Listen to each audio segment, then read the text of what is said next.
Hello everybody, welcome to the Biddy Preview Show. I'm your host, Miles Utel.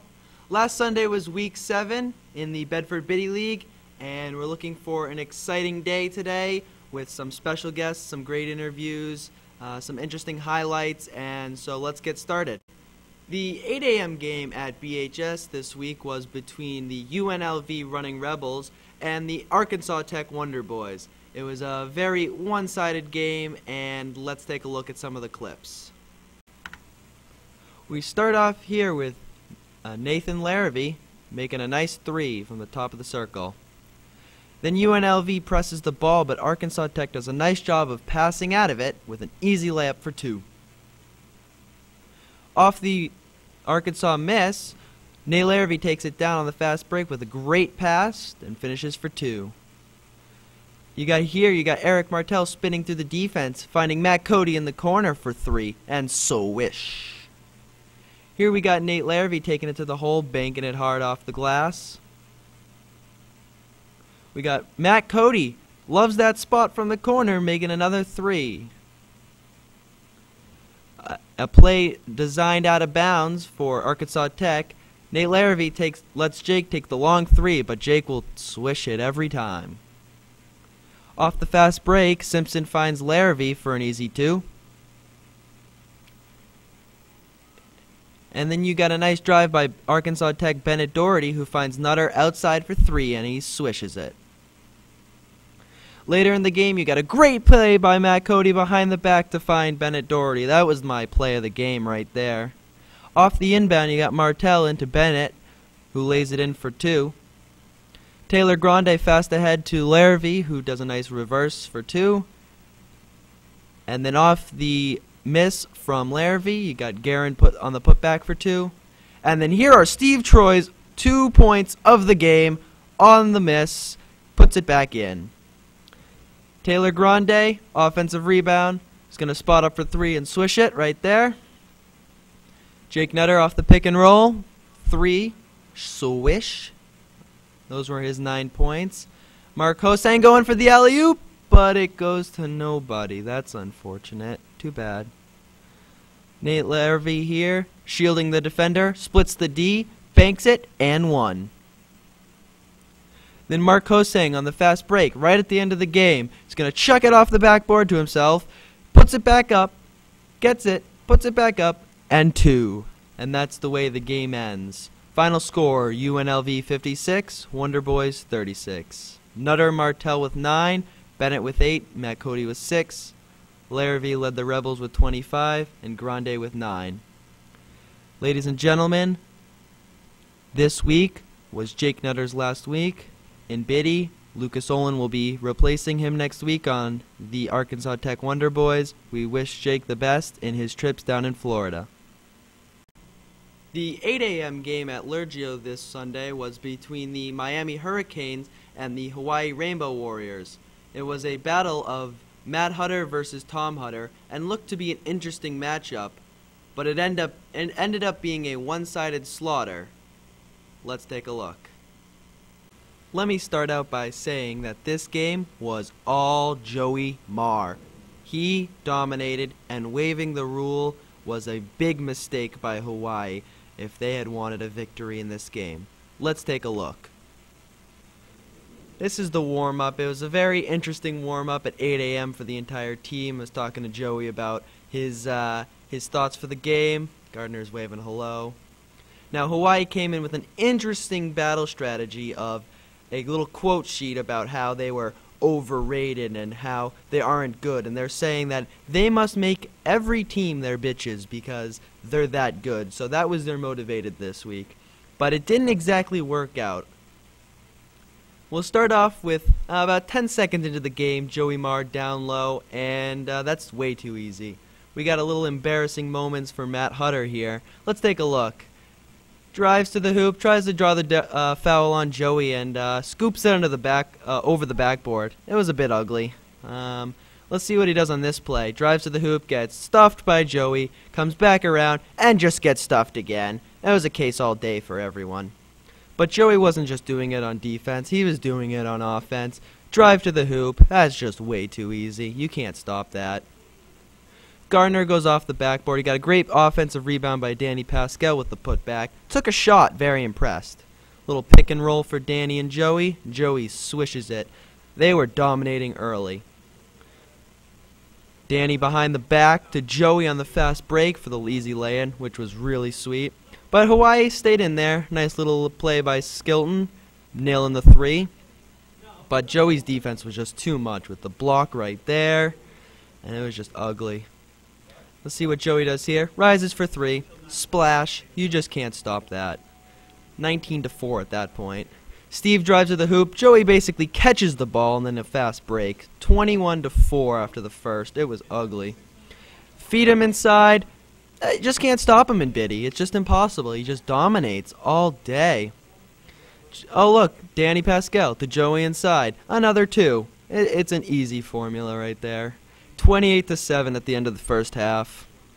But the second half was really about Devin O'Hare. He really played well defensively and offensively, and this was a great play right here. Really works hard on the low block, works at pivot foot, about 4.5 seconds, throws the ball up, doesn't get the call, the basket to fall, but then gets it. Hustles back on defense with the block, and that was just great. Little late game heroics from Zach Husband, made a basket or two, but Danny Pascal with the drive to the hoop was critical. And then here are the two plays at the end of the game. Great plays from Miami. Watch this pass. Danny Pascal, zing, all the way over under the hoop. And then Joey Marr, it's tough to see. If you were there, you would have known that he had dribbled through 4 people. Misses it. You miss it on the camera here, but he dribbles through the entire defense and then just right to the hoop. At the end of the game, Joey Marr leads the team to victory against Hawaii. The final score of this one, Miami 53, Hawaii 20, a slaughter fest. Miami was led by Joey Marr, 25 points on 2 threes, 1 for 2 from the line. Danny Pascal with 7 points, 3 for 4 from the line. Hawaii was led by Mike Skilton with 12 points and only 1 3-pointer for the game, although he was perfect on his only free throw. Zach Husband got some extra minutes, but only managed to score 7 with 1 for 4 shooting from the free throw line. Like I said earlier, this game was all Joey and Miami. The 9 o'clock game at Lurgio was my game of the week this week between the Wake Forest Demon Deacons and the Kansas Jayhawks. The Jayhawks come in at number 1 in the league on the power rankings and come in undefeated. It was an exciting game right down to the end. Let's take a look at what happened. Let's start off with the game. Scored tied 3-3. James Caparella backdoor to Jeff Glazner for the basket and one. We're going to see a repeat of that same play here with James Caparella backdoor to Glazner for another 2. Later in the first, you got Caparella on the break. Goes hard to the basket, can't get it to fall, goes again, can't get it to fall, and battles for the rebound, grabs the foul. This right here will be the "What Are You Doing" play of the game, thanks to Will Hughes. You got a Caparella missed shot, rebound by Wake Forest, no backcourt allowed. Scanlon tries to throw the ball to his teammate, and Will grabs the ball, but he's not allowed back there, and gets the backcourt warning. Scanlon is so confused.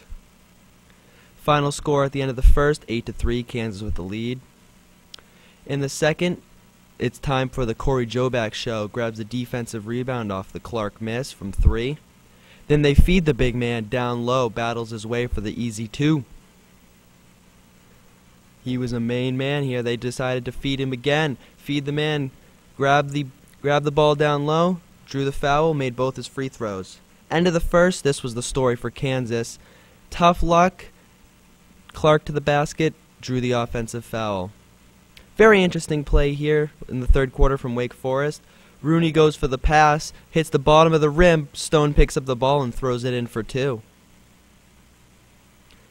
This right here in the middle of the third quarter is a top 5 play nominee followed by a not top 5 nominee. Got a steal by Wake Forest. Scanlon to Cambria, back to Scanlon for the alley-oop. Finishes the alley-oop and Cambria goes crazy. Great play by the team there. Great give-and-go play. Kansas brings it back up. It's going to turn the ball over. You can't see it off screen.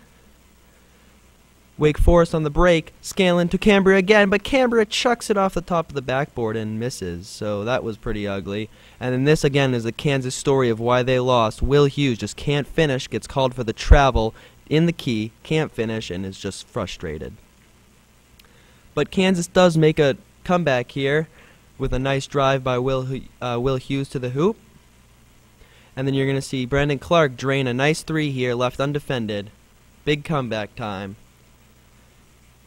Grabs the ball on a steal off a trap and lays it in for two. Kansas has the lead here, but Wake Forest storms back with a Kevin Haynes swish for two. Drive to the hoop and then finds Justin Rooney under the hoop, who finishes. Kansas tightens the game up, makes it close, and makes a very exciting fourth quarter here. See Scanlon dropping it for two right there.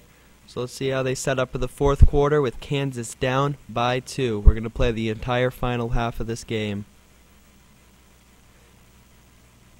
Steal by Kansas. Scanlon looking for the foul. Kansas can't finish on the play. Offensive rebound. Puts it back up and good, but whistle blown dead. It was a jump ball, mutual possession. Unlucky for Kansas. So Wake Forest is going to inbound the ball. They got 10 seconds to get it over. Kansas with the full court pressure. Wake Forest can't find anywhere to get the ball. It's still in the back court. Still in the back court. Loose ball. Loose ball. Kansas eventually gets the ball in the corner, puts it up for two, makes it, but it's a 10-second backcourt violation, so they're going to get the ball, but no basket. Still down by 2. Inbound play with only 8 seconds left in the game. 8.4. Play to Caparel. Can he finish the game? Can he make the offensive play? But he turns the ball over with great defense by Christopher Buck. Jump ball. So now with only 2.5 seconds left in the game, what will Kansas do? Can they inbound the ball? How are they going to run this play? See, I would look for Will Hughes or Brendan Clark in this situation, or Caparel. But somehow Wake Forest decides to cover them, denies them the ball. They get the ball to Chris Bolio from the outside, and he cannot finish, and Wake Forest wins the game. The final score of this one, Wake Forest 32, Kansas 30. Kansas gets its first loss of the year, which is a great win for Wake Forest, boosting them in the standings. Wake Forest was led by Corey Joback all over the place. 10 points on 4 for 4 from the free throw line. Lots of rebounds, offensive and defensive. Mike Scanlon also contributed greatly to the team with 8 points, also shooting perfect from the free throw line, 2 for 2. He improves his league-leading free throw percentage. In the loss, Kansas was led by Brandon Clark with 9 points, hitting 1 from beyond the arc. And Will Hughes had 7 points as well, also adding 1 from beyond the arc.